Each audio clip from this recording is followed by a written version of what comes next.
Welcome to Miler's Mods, ladies and gentlemen. This is a comparison video between the xm1014 and the Colonel Wasp Firefly from Monkey Mods. Let's start off with the xm1014. The xm1014 is a nylon printed blaster. It started off its life as a gel ball blaster, but however, it does have one problem. It suffers from small plunger tube syndrome. Yes, that's right. The plunger tube is very tiny in this thing. People have put in upgraded springs and they've gotten a little bit out of it, but not much more performance. I mean, it's okay to run in a war. I would run it maybe in a stock battle or something like that. But this blaster here is definitely for like cosplay or something else like that. Especially for like CQB. Yeah. But this blaster would be good for CQB or maybe cosplay or something like that. It's a rather nice blaster. Or maybe at like N-War. Maybe N-War, yeah. But it's a really cool blaster. I mean, it's this blaster here, they shoot shells. Okay, that's a shell from an xm1014, and that's a shell from a Firefly. Each blaster holds 5 in the tube magazine and 1 in the chamber for a total of 6 shells. I mean, it's rather nice. This blaster here shoots about 70 FPS in stock form. Even when they're upgraded, they only get about 80 to 90 out of it, which is kind of terrible. This thing looks like a tank, looks like a beast, but it's suffering. From small plunger tube syndrome. I mean, it's a beautiful blaster, don't get me wrong. Shells are easy to load. It's an easy blaster to load. Very nice blaster to play with, too. Very well built.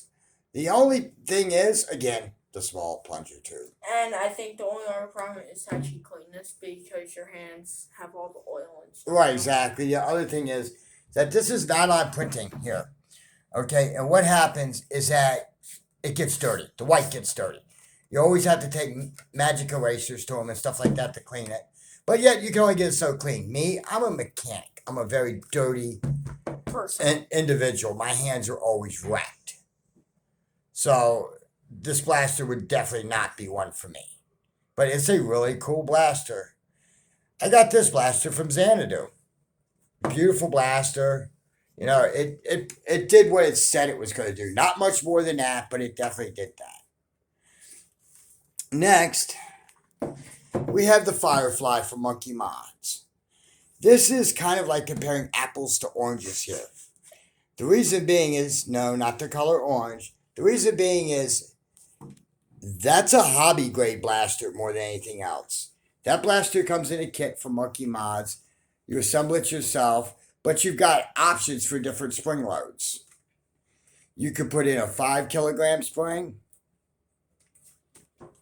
You could put in a 7 kilogram spring, a 10 kilogram spring, or a 12 kilogram spring. The 12 kilogram spring, this blaster will shoot over 200 FPS. No exaggeration, 200. Because it has a manly plunger tube in it. Not like the xm1014, which has the world's smallest plunger tube. But, you know, they also hold the same amount of shells. 5 in a mag, or 5 in the tube and 1 in the chamber, for a total of 6 shells. I mean, they're really close and similar, but they're also very different. This Firefly here has a 7 kilogram spring in it. So it shoots just over 100 and war legal. That's why I wanted it. Because nothing screams fun like running into an HVZ shotgunning people in the knees. Give me those kneecaps. All I can think of. That's it. My son's going to do a firing demo here first. He's going to start off with the Firefly, and then he's going to move to the xm1014. And you'll see exactly how easy these things are to use.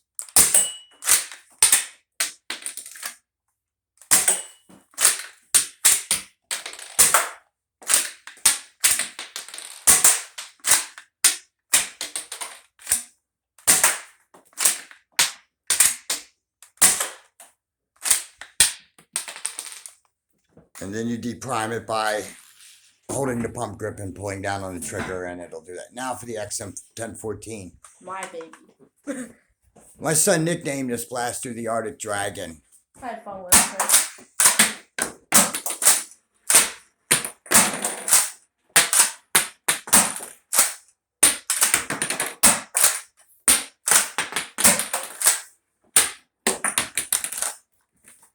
I mean, these blasters are very similar. The main thing is the cost difference. I mean, the XM1014 cost about 80 to $100 from China. The Monkey Mods Firefly costs $50 plus shipping. Shipping on this blaster is about $30. So the price is about the same that way. But if I had to pick a winner between the XM1014 and the Firefly from Monkey Mods, I would definitely choose the Firefly. I mean, they're both really cool blasters, but I would definitely choose the Firefly. One, because you can upgrade and downgrade the power of it. You can change the spring load very easily. This one, there's nothing you can do for that plunger tube. It is just very tiny. In any event, thank you for watching this comparison video. This is Miles Mods signing off.